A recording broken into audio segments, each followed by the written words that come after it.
My name is Marissa Cole. I am 37 years old.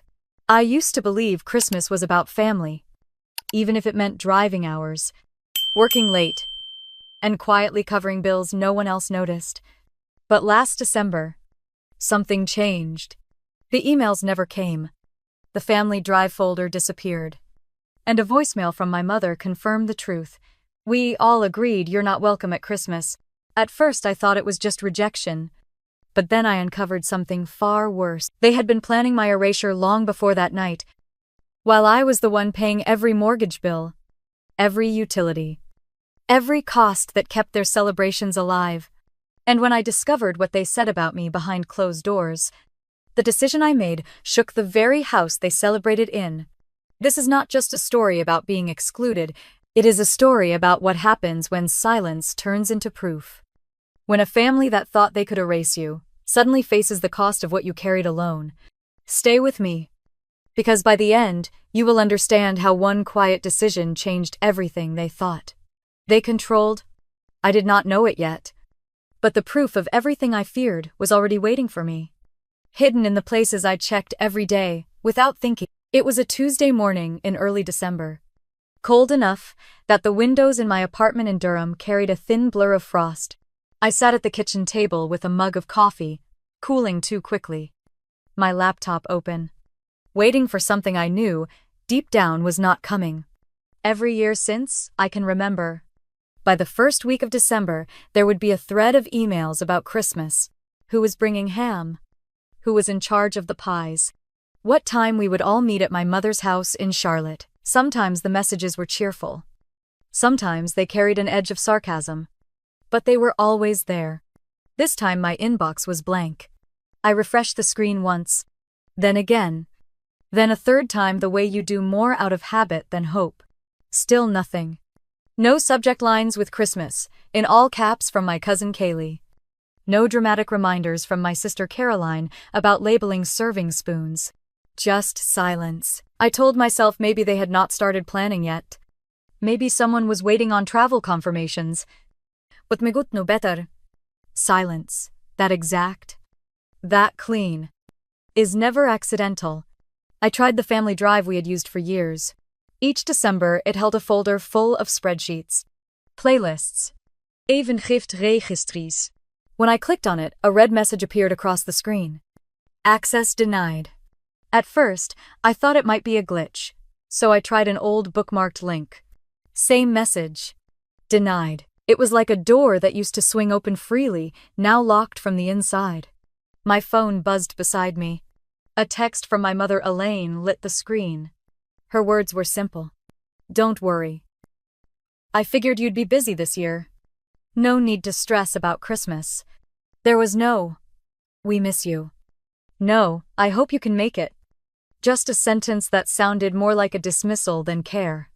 The kind of message that does not ask for a reply. I stared at it until the screen dimmed, the glow fading as if it was shutting me out too.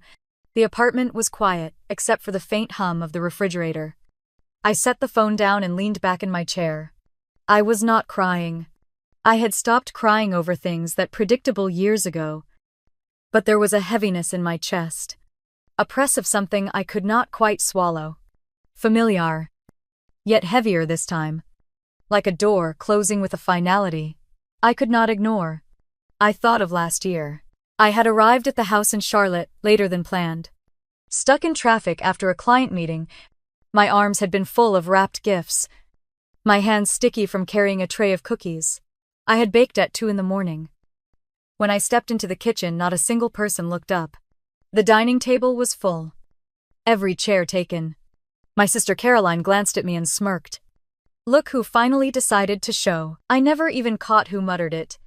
Because laughter followed, and in that moment, it did not matter. What mattered was that no one moved a chair. No one made room. I ended up balancing a paper plate at the counter, eating standing up while my relatives toasted each other in the next room. I told myself then it was a mistake. Just stress, or holiday chaos. Families forget details. Right. They forget you do not eat pork, or that you always bring deviled eggs. No one admits to liking, but everyone finishes. I let it go. But now, sitting in my apartment with that text burning in my pocket. It did not feel like an accident. It felt orchestrated. Like a meeting had been held, and my name struck from the list. The coffee had gone cold. I poured it into the sink and watched the brown swirl vanish down the drain. Outside, the street was bright, with neighbors stringing up lights. The sound of children shouting as they ran between yards. Inside, the air was heavy. I closed the laptop. Not because there was nothing more to look for, but because I already knew what I would not find. That morning settled into me the way frost settles on glass, thin and invisible, until you breathe and realize you cannot see through anymore. I stayed at the table longer than I should have. My phone face down. The apartment silent, except for the low tick of the clock on the wall. My mother's words replayed in my head. Don't worry. As if the absence of a seat at the table was supposed to be a gift. I pushed the chair back, stood, and walked to the window. Across the street, a family was hauling out an artificial tree. The father adjusting the base while the mother untangled cords of colored lights. It looked effortless. The way they laughed at the mess. The way their daughter clapped when the top finally clicked into place. I watched until my breath fogged the glass, until I had to step back. The silence of my apartment pressed heavier after that. No invitation. No plans. Only the clear understanding that whatever family meant in our house, I was not included in it anymore, and for the first time I let myself feel it, not like a bruise to be hidden, but like a fracture that would not be ignored. I did not reply to my mother's message. I did not send a question to Caroline. I just let the phone stay dark and the room stay quiet, because deep down I already knew this was only the beginning. The phone rang just after 9 that night, while I was brushing my teeth, the vibration rattling against the wooden nightstand. I glanced at the screen and saw the word Mom in capital letters, the same way it had been saved years ago when I first set up the phone. I let it go to voicemail, standing frozen with the toothbrush still in my mouth. When the chime indicated a new message, I rinsed my mouth, sat on the edge of the bed, and pressed play. Her voice filled the room, flat and too rehearsed. We all agreed. You are not welcome at Christmas. There was no hesitation, no sadness, no attempt to soften the words. It sounded less like a mother struggling with a choice and more like a boardroom decision handed down without appeal. I sat very still, my thumb hovering above the screen.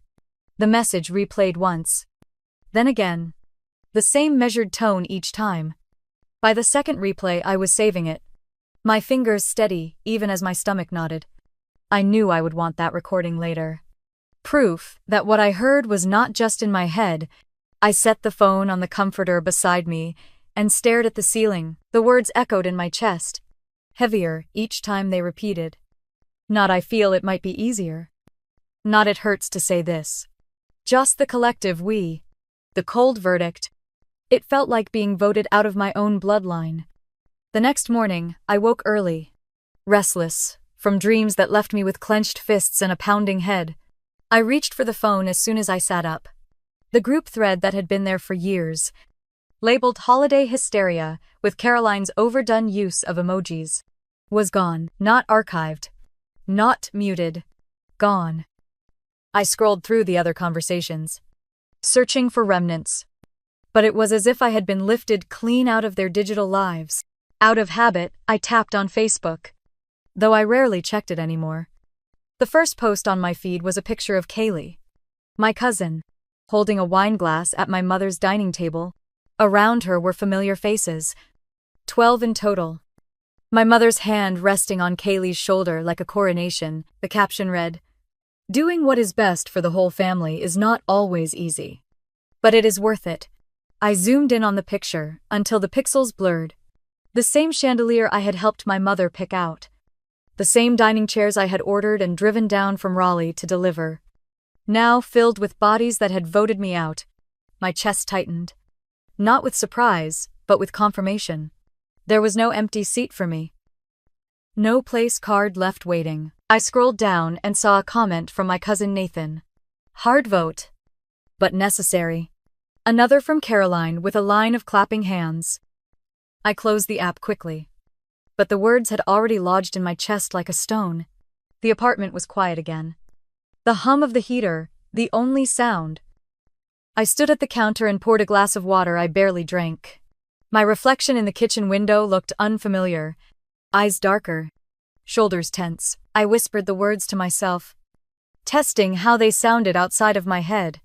We all agreed. Saying it out loud made it real in a way even the recording had not. By noon, I tried to distract myself with work emails, typing out responses that felt mechanical. My phone buzzed again. A notification that the holiday hysteria group had been renamed The Real Ones. The name flashed across my screen like a taunt. I tapped it. But of course, my access was denied. For a moment, I considered calling Caroline, demanding an explanation. But I set the phone down instead. I knew exactly what she would say. That I was too sensitive. That I made things tense. That it was better this way. They always had an excuse wrapped up in a tone that made me feel like the problem. I went back to the voicemail that night, playing it again while I sat at the kitchen table. The same flat voice. The same sentence. It was astonishing how easily a family could edit someone out, as if silence and denial were cleaner than confrontation. I stared at the folder icon on my laptop, where our holiday photos used to be stored, and thought about how quickly things could be erased. Later, while scrolling through old emails, I stumbled on one from last year. Caroline had written an all-caps reminder not to forget table runners. She had included me, had even tagged my name with a sarcastic note about my late arrival. I read it twice, then closed it. The difference between then and now was too sharp. Last year, I was the punchline. This year, I was not even in the room. I pushed my chair back and paced the apartment, the boards creaking beneath my steps. The silence felt different now, heavier, like a house after everyone has left. But the lights are still on. I stood at the window again, watching the neighborhood across the street glow with decorations. Strings of lights twisted around porches, inflatables bobbing in the cold air. Their laughter carried faintly through the glass, distant but cutting. Inside my apartment, there was nothing but the ticking clock and the saved voicemail on my phone. I reached for it one last time before bed. Not to play the message, but to check that it was still there. Saved. Safe. Proof that my absence was not imagined, but decided. I placed the phone back on the nightstand and turned off the lamp. The room settled into darkness, the kind of dark that feels both empty and sharp at the same time. My eyes stayed open longer than I wanted, listening to the hum of the heater, waiting for the silence to soften. It never did. The next morning, I woke with the kind of heaviness that comes from carrying something unresolved through the night. I made coffee and sat at the table with my laptop. Not to check emails this time, but to open the spreadsheet I had kept for years. Rows of numbers stretched down the screen, neat and predictable. Each one, a quiet reminder of what I had carried, month after month. Mortgage, utilities, property tax, insurance. It was all there. I clicked into the mortgage tab and scrolled to the very beginning. January 2020. The first payment, 4 years of steady withdrawals.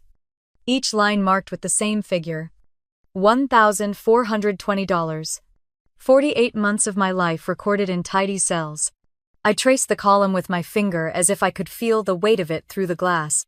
That house had eaten more of my income than anything else I had ever paid for. Vacations I had skipped. Clothes I never bought.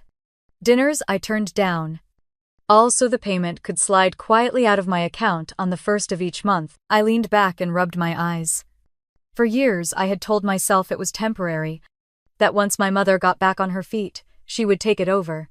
I remembered the conversation in her kitchen when she asked me to co-sign.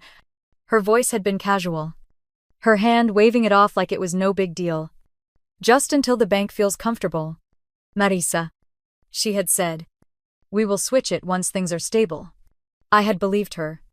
Because back then, I still believed promises from her. I opened the digital folder where I kept scanned copies of important documents and clicked on the loan file. The PDF loaded slowly, the black text stark against the white background. At the top was my mother's name, Elaine Cole, listed as sole owner. Below that, In smaller type, my own name appeared. Not as owner, not as co-owner, but as co-borrower. The one who made the loan possible but held no claim to the house itself. I stared at the words until they blurred. My chest tightened in a way that felt less like shock and more like confirmation of something I had tried not to see. All this time I thought I was holding us both afloat. In reality, I was just the life jacket she strapped on for convenience. The silent support she could discard whenever she wanted. I pushed the chair back and stood, pacing the length of the apartment. The walls felt too close, the air too heavy. I pulled the document up again on my phone, just to see if the words looked different on a smaller screen. They did not. Owner: Elaine Cole. Co-borrower: Marissa Cole. My jaw tightened. The heater clicked on, rattling softly. But the sound only reminded me of the Utilities tab in my spreadsheet. I flipped back to the computer and opened it. Gas. Electric. Internet. 281 month. 340 another. Depending on the season, every confirmation email still saved in my inbox. I had set all of them to autopay years ago, telling myself it was easier to manage. Easier to keep things steady for her. Easier to not think about whether anyone even noticed. I thought of the nights my mother had hosted birthdays in that house. Lights glowing. Oven running. Laughter spilling into the yard. All of it powered by accounts with my name at the top. No one ever asked if the bills were heavy. No one ever offered to split them. It was just assumed. Marissa will handle it. I closed the spreadsheet and pressed my palms flat against the table. My reflection in the dark laptop screen looked unfamiliar. Harder somehow. The numbers had always been neat. But now they felt like chains. Every dollar tied to a memory I was not even allowed to sit at the table for. I walked to the kitchen counter and pulled a folder from the drawer. The one where I kept physical copies of certain documents I never trusted entirely to the cloud. The paper was crisp. The notary stamp sharp against the corner. I read the language again. Each legal phrase, another nail locking me into responsibility, without recognition. Anger rose in me. Sharp and sudden. Then drained into something colder. Clarity. I had been paying for a house I would never call mine, keeping warm rooms for people who laughed at me from the dining table, feeding a system that had no seat reserved for me. I set the folder down and pressed the lid closed. The apartment was silent again. But this time the silence carried a different edge. It was not emptiness. It was awareness. I made another cup of coffee, though I barely drank the first. The steam curled upward, and I let it blur my vision for a moment before setting the mug aside. I opened a new folder on my laptop and typed 2 words into the name bar. Frozen accounts. My fingers hovered for a moment. Then pressed enter. The screen confirmed its creation. A small square icon waiting to be filled. I copied the mortgage statement first. Then the utilities. Then the insurance records. One by one, they slid into the folder like puzzle pieces fitting into place. Each file another reminder that I had not imagined the weight. That it was real. Recorded. Undeniable. By the time I closed the laptop, the light outside had shifted. The late afternoon sun washing the room in a pale glow. I stood at the window again, watching a delivery truck pull into the neighbor's driveway. The driver carrying boxes wrapped in festive tape. A child clapped from the porch. The sound carried up faintly through the cold air. I stayed there until the truck left, the porch lights flicking on, their house glowing warm against the evening. Behind me, my apartment stayed dim. The folder of evidence now sitting quietly on the desktop. I knew I would return to it, add to it, build it until there was no way to deny what I had carried alone. For now I just let the silence stretch, not heavy this time, but steady, like a decision forming quietly in the background, waiting for its moment. 3 years earlier, I had stood in the lobby of a shipping store in Durham, balancing a stack of carefully wrapped boxes against my hip. Each one was labeled with a name written in my neat handwriting. Each one taped tight with care. I had worked late shifts that week just to cover the extra cost of expedited shipping. Inside the boxes were gifts I had chosen slowly over months. Small things I thought would matter. A silver bracelet my sister Caroline had admired offhand in May. A scarf, in the exact shade of blue, my mother Elaine used to wear in her old school photos. Ornaments for the tree that reminded me of ones we had when I was a child. I remembered the feel of the cardboard against my arms as the clerk printed out labels. The total was higher than I had planned. But I slid my debit card across the counter without hesitation. It felt worth it. I told myself that when those gifts arrived in Charlotte, my mother and sister would smile and maybe, just maybe, remember that I was part of this family even from miles away. A few days later, I sat at my desk at work during lunch, scrolling through Facebook. The first picture that popped up was my mother's living room, crowded with relatives. Wrapping paper scattered across the rug. I zoomed in quickly, searching for the gifts I had sent. They were there, the bracelet glinting on Caroline's wrist, the scarf draped proudly around my mother's neck, the ornaments hanging from the tree. My chest warmed for a moment until I read the caption. From all of us. I read it again. Slower this time. Waiting for my name. But there was nothing. My sister had written the caption, claiming the gifts as a collective effort, as if I had been folded into a nameless group. Relatives commented with hearts and thank yous. No one asking who had picked the gifts, who had sent them overnight, who had stayed late at work to pay for them. My name did not appear anywhere. I sat there in the break room with the phone heavy in my hand. Around me, coworkers chatted about holiday travel plans. But I only heard the echo of my own thoughts.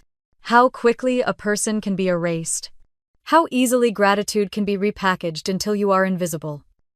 It had not just been that Christmas. Birthdays passed the same way. The cake for my cousin Nathan had been ordered with my card. But the photos online thanked the family. Decorations I had bought appeared in pictures, tagged as teamwork. Every effort I made was swallowed whole. Renamed. Reassigned. I told myself back then that it did not matter. That gifts were meant to be given without recognition. But sitting in my apartment now, staring at the glow of my laptop, I knew better. It had mattered. It mattered because the pattern was too clean. My presence was never acknowledged. But my money, my effort, my time, those were always welcome. I opened the frozen accounts folder again. The mortgage and utilities files were already there. Now I began pulling receipts from old emails, screenshots of online orders, shipping confirmations. I copied the photo of Caroline wearing the bracelet, the one she had captioned as though it came from everyone. I dragged them into the folder. One by one, evidence, not for anyone else, but for myself, so that, when I doubted, I would remember I had not imagined it. The folder grew. Small icons stacking neatly into rows, each one a record of how my name had been removed, but my effort remained. I scrolled through them slowly, my chest tightening as memories flickered. The scarf around my mother's shoulders, praised, in comments as if it had appeared from thin air. The ornaments shining on the tree that no one admitted came from me. I sat back in my chair, rubbing my temples. My apartment was quiet. The only light, the blue glow from the screen. Outside, laughter carried faintly from a neighbor's apartment where music played. I thought of the laughter in my mother's house that year, the way they had toasted around the tree. My gifts in their hands, my name absent, the silence inside pressed against me. But this time I did not feel crushed by it. Instead, it sharpened something. I realized that what hurt most was not the money or the effort. It was the rewriting of memory. The way a family could cut your name out of the picture and still keep the pieces you had given. I highlighted the files in the frozen accounts folder and created a subfolder titled Erased. My hands trembled slightly as I dragged the photos and receipts inside. It felt like carving space for the truth. A place where my contributions could not be stolen or mislabeled. When I closed the laptop, the room was dark except for the faint light of the street lamps filtering through the blinds. I leaned back in the chair and let out a breath I had been holding too long. The evidence was saved. The memories catalogued. For the first time, I felt the faint outline of control, fragile but real. Like the first crack in ice before it splits wide open. The following morning, the first vibration on my phone came before I even poured coffee. I picked it up, expecting another work email. But the screen showed Nathan's name. My cousin had never been much for conversation outside of family events. So the short message startled me more than I expected. Everything feels easier without you around. I read it once. Then again. Waiting for my brain to catch up. There was no greeting. No buffer. Just that one line. Bare and sharp. My thumb hovered over the keyboard. But I did not type a reply. I took a screenshot instead and dropped the phone back on the counter. The words echoed in my chest. Louder because they were so casual. Easier without you. I moved through the motions of making coffee. Spooning grounds into the filter. Filling the pot with water. But each sound felt distant. The hiss of the machine. The drip into the pot. The smell filling the kitchen. I stared at the steam curling upward, trying to steady myself, when another buzz lit the counter. Tammy, my youngest cousin, 25. The one who always seemed a little out of place at those crowded dinners. Her message was short, but different. Can I call you? I hesitated. Then typed back, yes. The phone rang almost instantly. Her voice was careful. Quiet.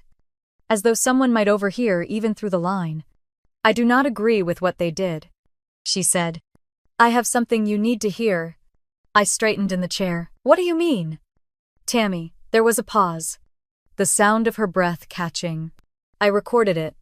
The way they talked about you last week, I could not let it just sit there. My pulse quickened. She promised to send the file, told me to keep it safe, and then hung up quickly, as if even the call itself carried risk. A moment later, a notification appeared. An audio file waiting in my inbox. I pressed play with trembling fingers. The sound was clear. The background chatter of glasses, clinking faintly behind the voices. Caroline spoke first. Her tone sharp. Dismissive. She is cold. Everything she does feels calculated. Like she wants applause for being decent. My mother's voice followed. Steady and unfeeling. She is not really family. She is just convenient. There was laughter. A ripple of agreement. Then Brian's voice slid in. Measured like he was discussing numbers at the bank. Do not stir the pot. Keep her name on the papers. It is clean. No need to rock the boat. The clip ended abruptly. Silence swallowing the room around me. I sat frozen. The phone heavy in my hand. The words looping in my head. Convenient. Not family. Cold. I set the phone on the table and pressed both palms against my eyes until the darkness behind them sparked. Tears threatened, but did not fall right away. They came slowly. Hot against my cheeks. Not loud sobs, but a quiet stream. I could not stop. For years I had felt the shift. The way jokes carried an edge. The way silence grew around my contributions. But hearing it, said out loud. Recorded in their own voices.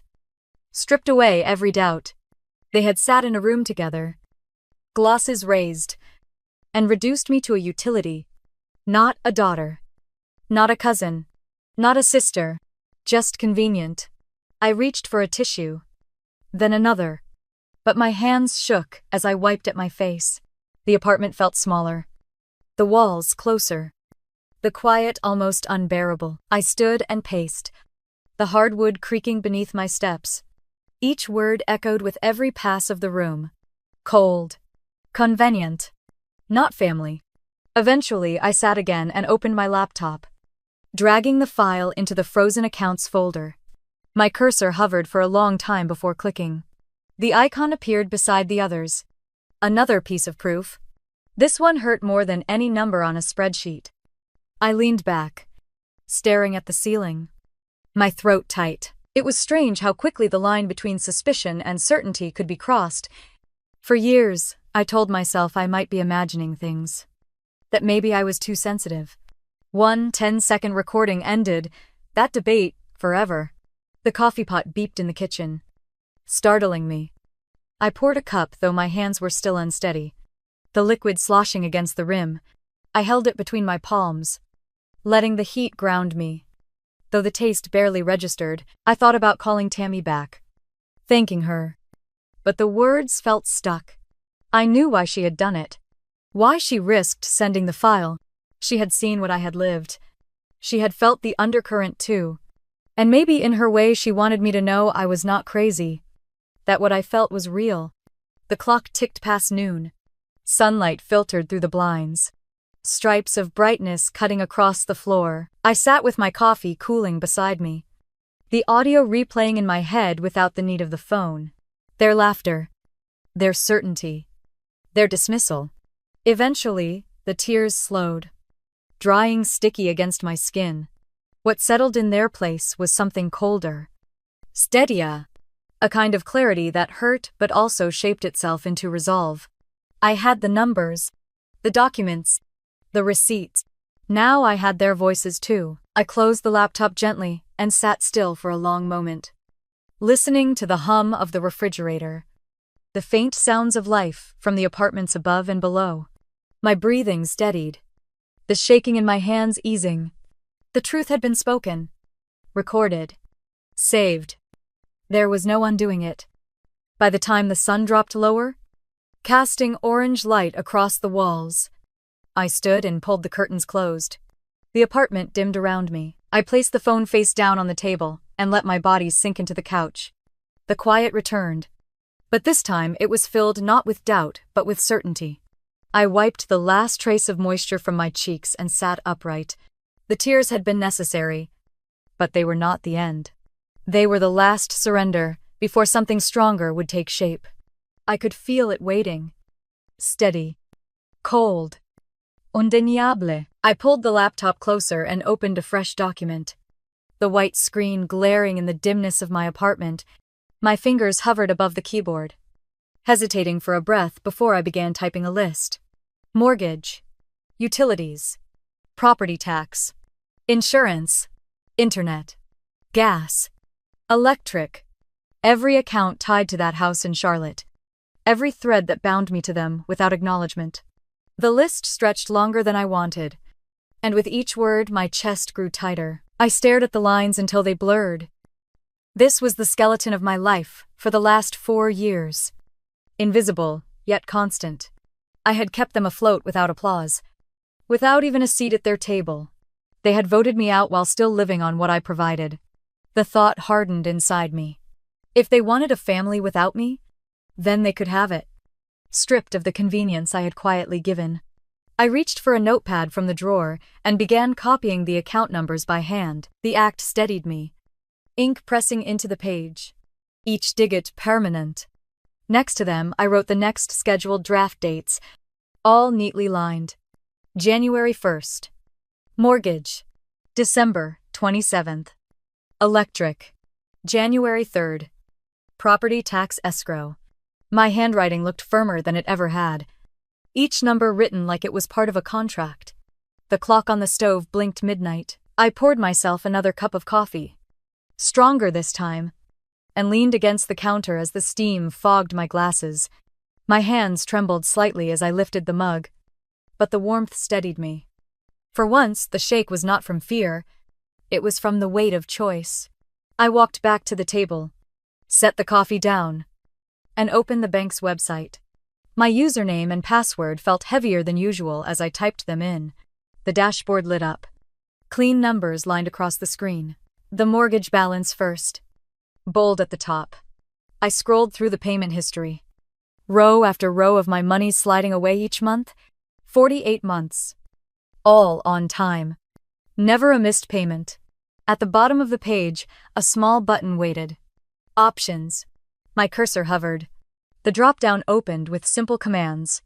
Pause. Freeze. Cancel autopay. The words looked clinical, almost harmless. I sat there for a long moment, breathing slowly, feeling the heat of the coffee against my palm. I closed the tab before clicking anything. Not yet ready. The decision needed to be deliberate, not rushed. I opened a new folder on my desktop and named it Evidence.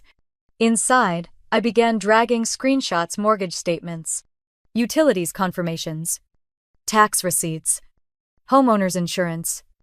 Each file slid neatly into place. I added the recording Tammy had sent, the one where my mother's voice called me convenient, not family. I dragged in the Facebook post from Kaylee, smiling with my mother's hand on her shoulder, captioned about doing what was best for the family. The folder grew heavier with each edition, like it was absorbing years of quiet sacrifice. I paused and stared at it, a cold calm pressing into me. I had spent so long doubting myself. But here was the proof. Their voices, their faces, their denial. All documented. I picked up the phone again and reopened the banking app. The mortgage account appeared first. Scheduled payment blinking at me. My thumb hovered over the freeze option. The weight of years pressing behind that tiny button. My stomach tightened as if bracing for impact. I pressed. The screen shifted to a confirmation window. Your request to freeze this account has been submitted. A small green checkmark blinked. I let out a breath I had not realized I was holding. It was done. I set the phone down gently, as though the action itself carried ceremony. The silence in the apartment changed. It was no longer heavy with loneliness. It was sharp, decisive. The hum of the refrigerator sounded different, like a metronome keeping time with a new rhythm. I turned back to the laptop, opened another tab, and logged into the electric company. The balance was 0, thanks to autopay, but the account details still showed my name at the top.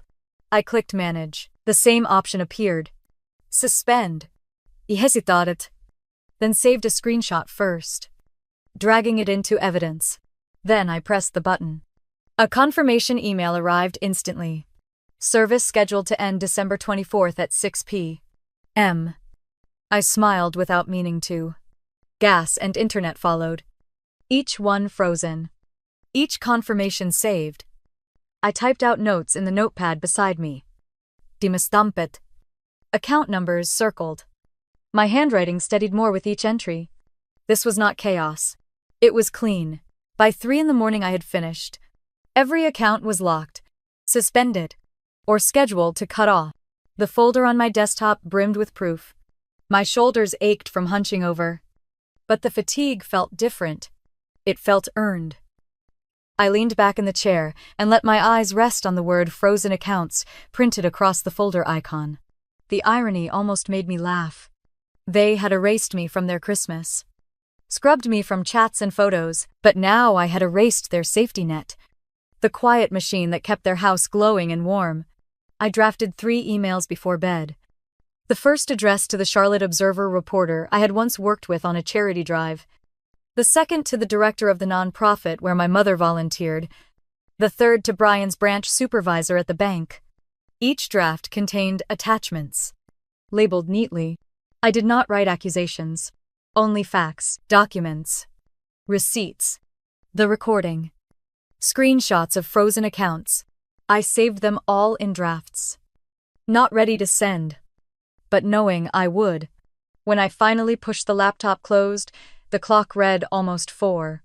My eyes burned, but my chest felt lighter than it had in months. I walked to the window and pulled the blinds back. The street outside was silent. The pavement, slick from frost. Across the way, a neighbor's house glowed with Christmas lights, blinking red and green in steady rhythm. I watched them flicker against the dark sky. And for once, the sight did not sting. I pressed my palm against the glass, cold seeping into my skin. This was not revenge born of rage. It was survival. It was stepping back from the endless drain of being convenient. They had called me cold. Maybe they were right. Cold was steady. Cold was controlled. Cold knew when to stop feeding a fire that only burned me down. I let the blinds fall back into place and walked to the couch. My body sank into the cushions, exhaustion pulling at me. But beneath it was something firmer. A decision made. A line drawn. The folder on my laptop waited, heavy with proof, patient with silence. My phone sat quiet on the table. Confirmation messages stacked in my inbox. For the first time in years, I was not waiting for their approval, their invitations, their votes. As I closed my eyes, the quiet did not ache. It hummed with certainty, like ice spreading clean across a lake. unbroken, undeniable. Christmas Eve arrived with a brittle sky, the kind that holds its cold high in the air and lets it sink into the ground. I woke late that morning, stretched across the couch with the blanket tangled around my legs. My phone buzzed on the table beside me with reminders from the frozen accounts. Confirmation emails stamped with dates and times. I skimmed each one, then tucked the phone back face down. Everything was in motion now. The day passed quietly.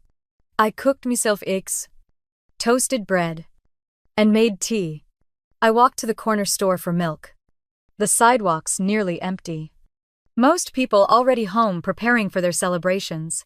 My own apartment stayed still. No decorations. Not tree. No gifts stacked in a corner. I had stopped pretending. By evening I sat with a book in my lap, though I barely read the words. My phone buzzed once. Then again. At first I ignored it, but the sound repeated, messages stacking quickly. I leaned forward and picked it up. The screen lit with a flood of texts. Each one from cousins still at my mother's house in Charlotte. The first said power just went out. The next came seconds later. Everything's black. Mom is screaming. Another followed. Catering tried to run the card and it was declined. No one can pay. I stared at the words. The corners of my mouth, tightening though, I did not smile. I scrolled as more arrived. Guests confused. People lighting candles. Kaylee posted in a group chat asking if anyone had extra flashlights. The image formed in my mind too clearly. The crowded dining room gone dark. The turkey cooling in silence. Voices rising as panic spread. A new message popped up. This one, from Caroline. Did you do this? I let the phone rest in my hand, my thumb brushing the edge of the screen. I did not type anything back. I did not need to. Another wave of texts followed. Faster now. Elaine called Duke Energy. They told her the account is inactive. Mom is shouting at customer service, saying it must be a mistake. Then the next one. Sharper. The rep told her the primary holder froze the account. The words settled into me. Colder than I expected. This account has been frozen by the primary holder. A line spoken by some stranger in a call center, but in my mind, I could hear it drop into the room like a gavel. I pictured my mother standing in her kitchen, cordless phone pressed to her ear, face stiff as the words sank in. Brian shifting uncomfortably at her side, realizing what it meant. Caroline pacing, her voice shrill, trying to find someone else to blame. Guests whispering, coats being pulled from the rack. The warmth of the house dissolving into shadows. Another message came from Nathan. People are leaving. Half the table already walked out. Mom looks like she's about to faint. I set the phone on the coffee table. Screen up this time.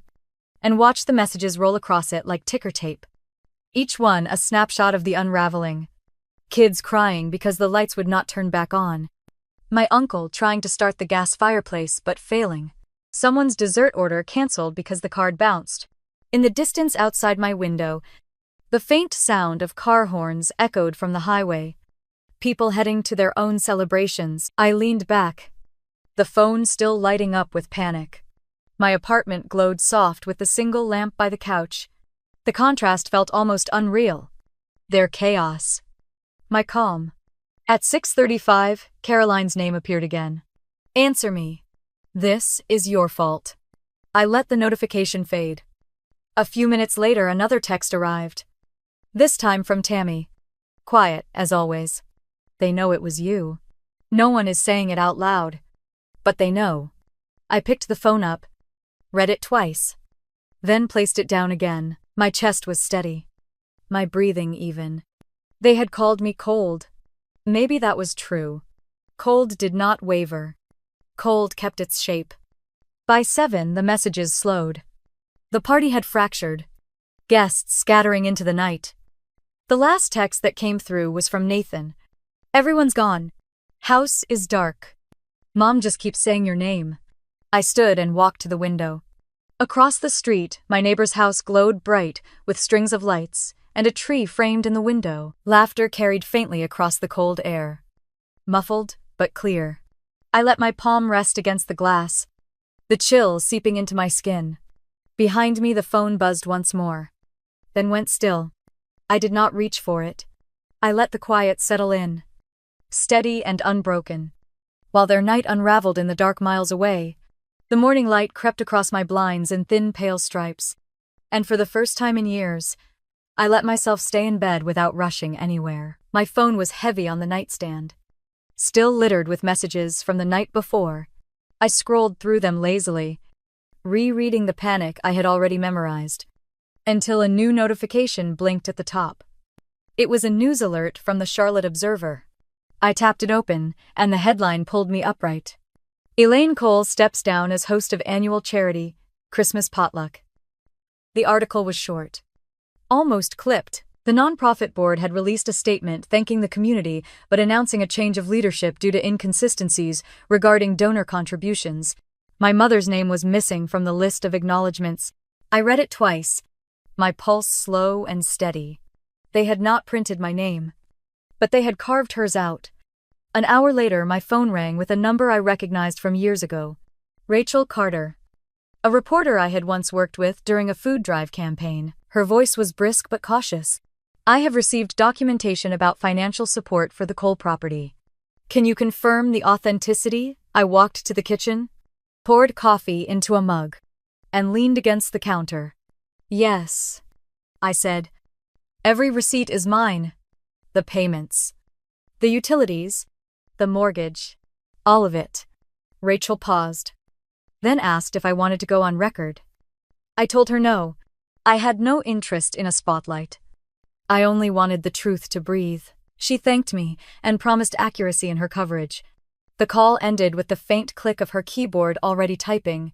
By noon, the nonprofit's website had been scrubbed. Photos from the event disappeared. My mother's name vanished from every page that once praised her as a benefactor. In its place was silence, a glaring gap where her reputation used to sit.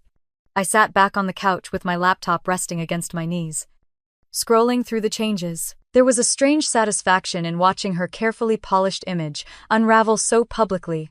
She had built her life on appearances, on hosting dinners that looked generous while the weight of it rested on me. Now the mask had slipped, and the world could see the hollow underneath. The messages from my cousins kept coming. Caroline wrote in all caps, demanding to know what I had sent. Kaylee accused me of destroying the family name. Nathan said nothing, just sent an image of the darkened house with candles glowing weakly in the windows. Tammy texted quietly, they are panicking. They blame each other. Later that afternoon, another call came. This one from an unfamiliar number. The man on the line introduced himself as a regional compliance officer for the bank where Brian worked. His voice was clipped, professional. We have received an audio file regarding Mr. Cole's comments on loan documentation. Effective. Immediately, he has been placed on administrative leave while we review. I murmured acknowledgement, gave no extra detail, and let him hang up. The room was silent again except for the hum of the heater. I imagined Brian sitting in his office, blinds drawn, his supervisor playing back the recording of his voice. Do not stir the pot. Keep her name on the papers. It is clean. No need to rock the boat. The irony struck deep. For years he had dismissed me with those exact words, smooth and calculated, as though reducing me to paperwork was harmless.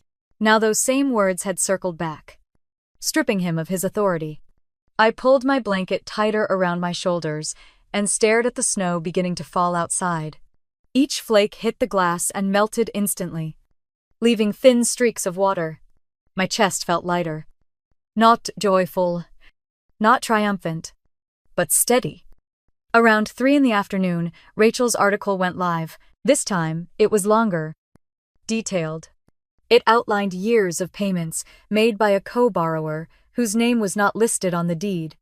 It mentioned utility accounts, insurance, tax records, all tied back to the same individual. The piece never named me, but it did not have to. Anyone who had been at that table, anyone who had laughed at my expense, would know. I closed the laptop and sat quietly. The hum of traffic outside faint through the walls, I thought about my mother. Her phone ringing non-stop. Her neighbors whispering. She had always cared more about appearances than anything else. Losing face in front of the community would cut deeper than losing power in her house. By evening, the text slowed. The last one I received was from Tammy. She wrote simply. Grandma asked what happened. No one will tell her.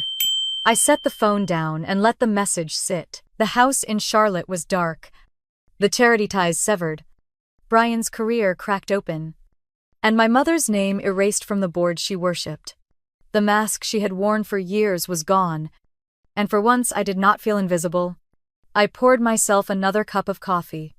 Stronger this time. And stood at the window as the snow thickened outside. The city was quiet. The street below, lined with glowing lampposts. My reflection looked back at me in the glass. Steady and unflinching. For the first time in years, the silence around me felt like company instead of punishment. The phone began buzzing again before the coffee cooled in my hands. Caroline's name filled the screen first, followed by a string of messages, each sharper than the last. You ruined everything. Do you realize what you've done? Mom is humiliated. The family looks like fools. I scrolled slowly, reading each line with the same detached calm. I used to read work emails. There was nothing new in her voice. Only blame hurled like it always had been. But this time it landed with no weight. I tapped the screenshot buttons carefully, storing each message, then slid them into the frozen accounts folder. They joined the receipts, the recordings, the photographs. I labeled them Caroline, Texts, Deck 24. It felt mechanical, like filing evidence into a cabinet. And in a way, it was. Minutes later, a new notification lit the screen. My mother's name appeared. The message short. We are still family. That was all she wrote. The same woman who had voted me out and stood in her dining room while my absence was toasted. I stared at the words, my thumb hovering. And then I set the phone down without typing a single letter. The screen dimmed and went black. Her attempt at reconciliation floating there, unacknowledged. The silence stretched for a few breaths before another buzz shook the table. Tammy this time. Her text came through like a whisper compared to the others. They are all fighting. Everyone is blaming each other. I pictured the house in Charlotte. Voices raised. Plates shoved aside. The family fractured under its own weight. Caroline pointing at Brian, accusing him of carelessness with the bank. My mother lashing out at Kaylee for posting pictures that drew attention. Nathan sinking into silence the way he always did when conflict boiled. And Tammy, the quiet observer, sending me glimpses from the edges of the storm. The snow outside thickened, flakes stacking against the window pane. Soft and steady. Inside my apartment, I saved Tammy's message too, sliding it into the same folder. I labeled it Family, Internal, Deck 25. My fingers were steady as I typed. Each keystroke, another reminder that I was not the erased one anymore. I was the one keeping the record. The phone rang suddenly. A call instead of a text. Caroline again. I let it vibrate against the table until it went silent. Seconds later, another call. This time from Brian's number. I muted it before the first ring ended. When my mother tried a moment after that, I turned the phone face down. The screen pulsed with their desperation, but I let it glow unanswered. I stood at the counter, sipping the last of my coffee, and listened to the quiet hum of the apartment. Each buzz of the phone was a contrast, their chaos pressing against my calm. The balance had shifted. And for once I was not scrambling to explain myself or defend my worth. More texts poured in. Caroline again. Her words jagged.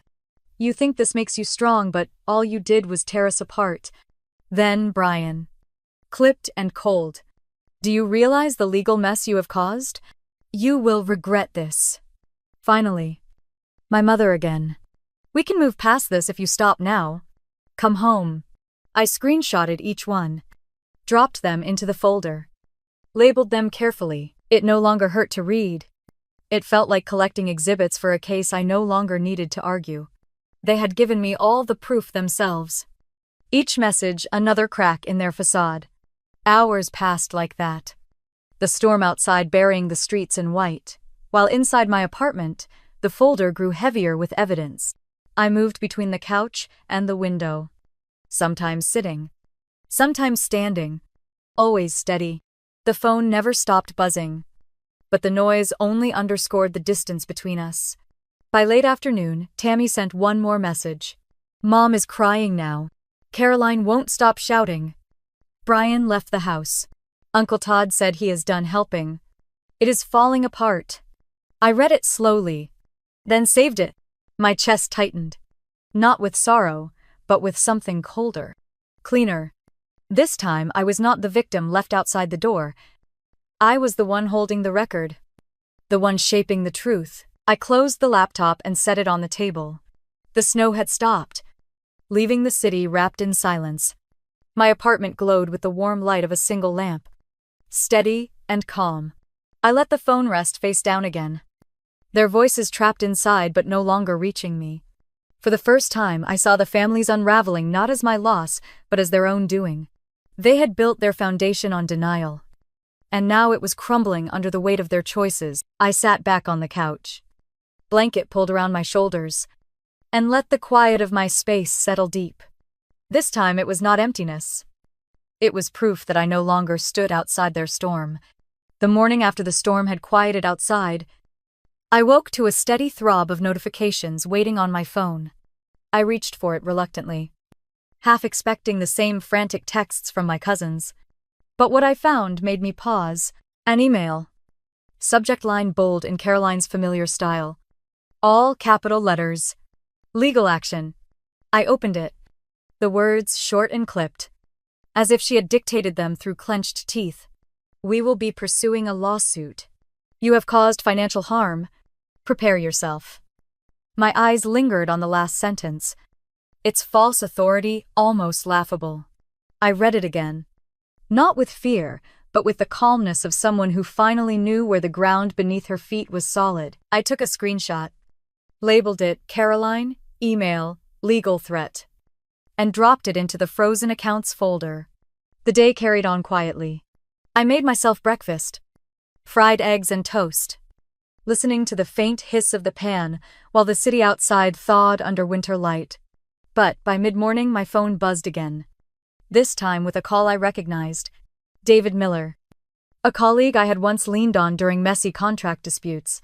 Someone who never wasted words. His voice came brisk and steady, like the sound of doors closing. Your family is shopping for lawyers. They reached out to a firm in Charlotte, saying you unlawfully froze accounts. I told them they were wasting their money. I straightened in my chair, the phone pressed firm to my ear. So what happens now? David's chuckle was short, almost amused. Marissa, everything is in your name. Every account. Mortgage. Utilities. Property tax. Insurance. Even the internet. You opened them. You paid them. You managed them. That means you hold complete authority. Freezing them is not only legal, it is your right. I let his words settle into me like warm stones in the cold. For months I had carried this suspicion that maybe I had gone too far, that they would find a way to twist my choice into an accusation. But hearing David's certainty stripped that fear clean. He continued, his tone firmer. Even if they find someone willing to file a case, no judge will give it breath. There is no breach. No fraud. If anything, you protected yourself from ongoing exploitation. I closed my eyes, a breath escaping slowly. Thank you, David. He paused. Then his voice softened, almost like a friend more than counsel. You have carried them long enough. They cannot rewrite the law, and you do not owe them explanations anymore. After the call ended, I sat still with the phone against my palm, the words replaying. Entirely legal. Indisputable. Protected. My shoulders eased, tension slipping out as though I had been bracing for an impact that would never come. Not long after, another buzz shook the table. A message from my mother.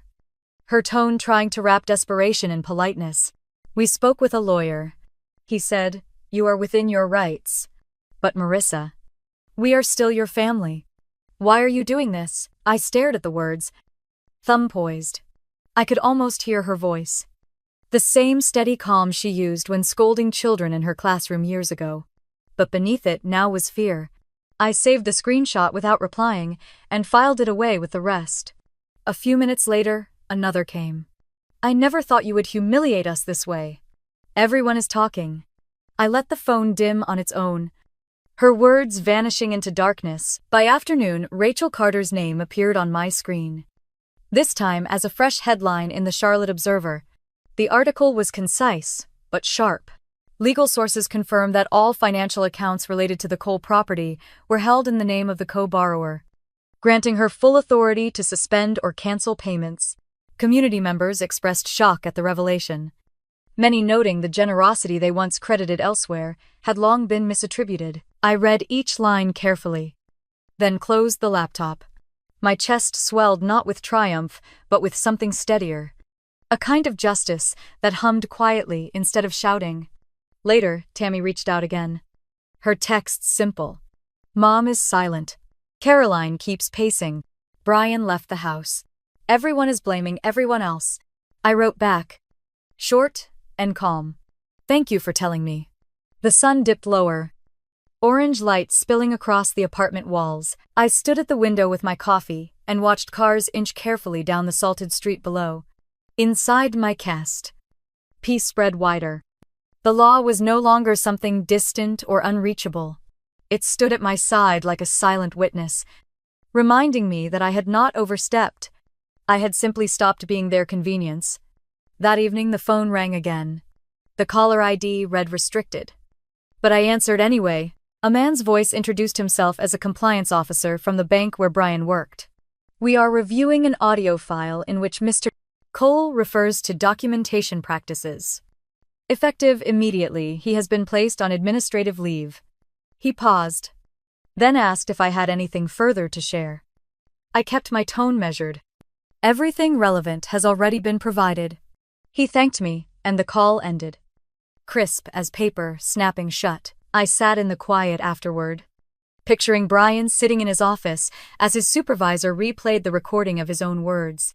Keep her name on the papers. It is clean. No need to rock the boat. Words he thought would keep me trapped had finally trapped him instead. Snow had begun to fall again outside. Soft flakes swirling in the yellow lamplight. I pulled the blanket tighter around my shoulders and let the sight calm me. The house in Charlotte was fractured. The community now knew the truth. Brian's career trembled. And my mother's words of, "We are still family," rang hollow against the reality of legal fact. I turned off the lamp, letting the apartment rest in dim quiet. Their threats had melted into nothing. The silence that remained was not emptiness. It was law. Steady and undeniable. Standing where their blame could no longer reach me. The knock came late the next afternoon. Soft and patient against my door, I hesitated before opening it. Half expecting another delivery I had forgotten, I ordered. Instead, standing there with a small plate covered in foil, was Norma Fisher from 2 doors down. She was bundled in a wool coat, her gray hair tucked neatly under a knitted hat. Surprised, but she smiled gently and lifted the plate. Oatmeal cookies, she said.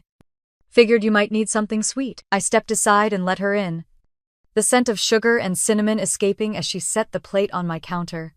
Norma had lived in the building for years, but we had rarely spoken beyond polite greetings.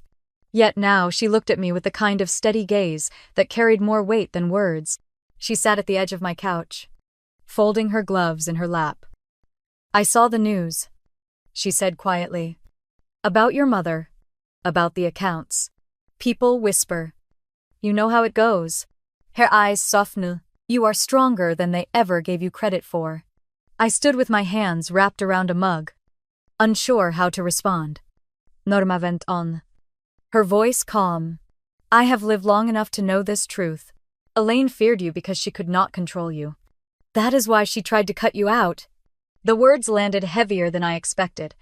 Hearing them from someone outside the bloodline stripped away all my old excuses. I sank into the chair across from her, feeling something release in my chest. For the first time in years, someone who was not bound by family politics had seen me clearly. We shared cookies in the quiet of the apartment. The sweetness was simple, almost ordinary. But it steadied me. Norma stayed only a little while longer before standing, slipping her gloves back on. "You do not need them to see your worth," she said, her hand brushing mine as she left. After she was gone, the apartment felt warmer. Not because of the cookies, but because someone had finally broken the silence in kindness. That evening, I made myself dinner. Nothing elaborate. Just pasta with garlic and olive oil. I poured a glass of wine and let a book rest open on the counter while the water boiled. The ritual felt grounding. My space was quiet. But it no longer echoed with loneliness. It hummed with something softer. Steadia. 2 days later, Tammy showed up, cheeks flushed from the cold. A knit scarf half unraveled around her neck. She slipped inside quickly, as if afraid someone might see her. In her hand, she held her phone, already cued to play. "They asked me to talk to you," she said, almost apologetics.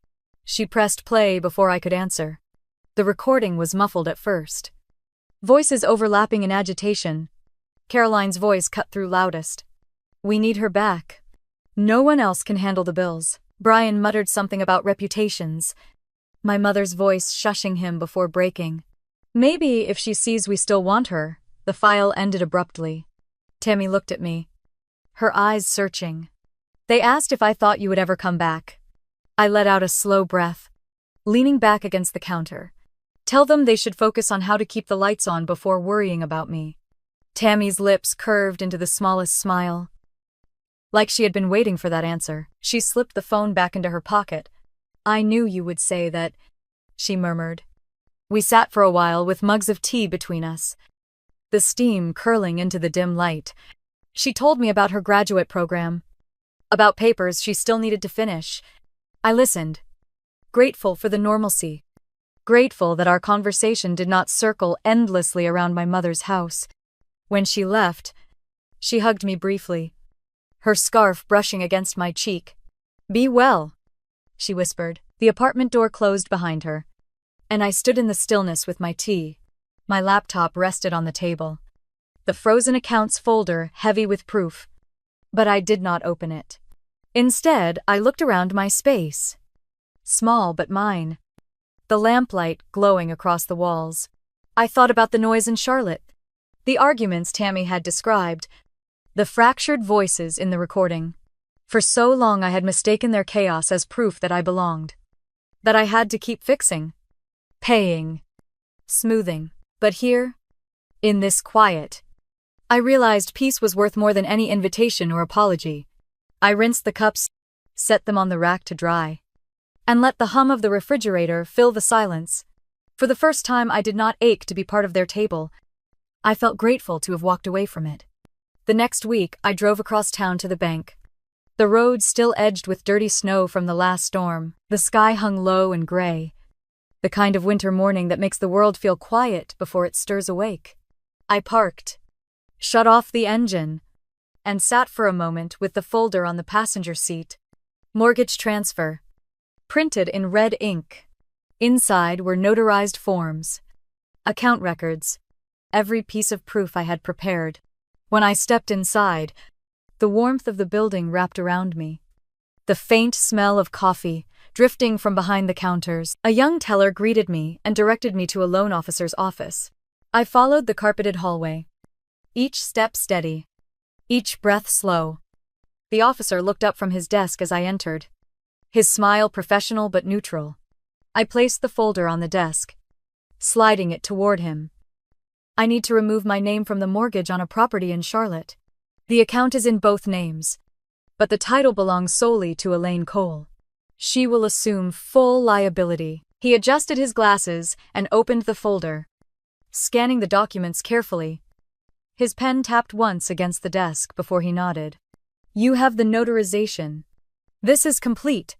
By signing here, you release any responsibility tied to this loan." I took the pen, the weight of it firm between my fingers, and signed my name one last time. The officer stamped the papers, the sound sharp against the quiet office. It was done. The house no longer tethered me. The mortgage. The taxes. The endless bills. They were no longer mine to carry. As I walked back to my car, the cold bit against my cheeks. But I felt lighter. My boots crunched against the frozen sidewalk. Each step an exhale. Back in my apartment in Durham, I set my laptop on the table and opened the frozen accounts folder one last time. Screenshots. Receipts. Recordings. Every file lined up in neat rows. For months, it had been my shield. My record of survival. I scrolled slowly, then closed the lid. It was not a weapon anymore. It was a period at the end of a long sentence. I made myself coffee. The familiar sound of the machine filling the room. The smell drifted warm through the air as I settled by the window. Mug cupped between my hands. Outside, the snow had begun again. Flakes drifting soft and steady. Coating the street in white. The world looked quiet. Almost new. I whispered the words out loud. Not for anyone else, but for myself. I did not destroy them. I only stopped giving them access to my sacrifice. The truth landed like a stone dropped into still water, rippling out but settling steady. For years I had believed that love meant giving without end. That loyalty meant silence, even when it cut deep. But sitting in that small apartment, watching snow fall across Durham, I finally understood. Walking away was not cruelty. It was survival. My phone sat on the table. Dark and silent. No new messages. No threats. No pleas. And I did not reach for it. Instead, I took another sip of coffee and let the warmth fill me. A reminder that peace could be this simple. If you have ever carried a family that refused to see you, if you have ever poured yourself into people who only called you convenient, I hope you hear this. You are not weak for walking away. You are not cruel for choosing yourself. Sometimes the strongest thing you can do is freeze the access to your sacrifice and step back into the light of your own life. I want to hear from you. Have you ever had to choose peace over obligation? Or walk away from a table that no longer had a seat for you? Share your story in the comments. Tell me where you are watching from. And if this story touched something in you, make sure to subscribe so you do not miss the next one. There are more stories ahead. More voices to be heard. And more truths we are finally ready to tell together.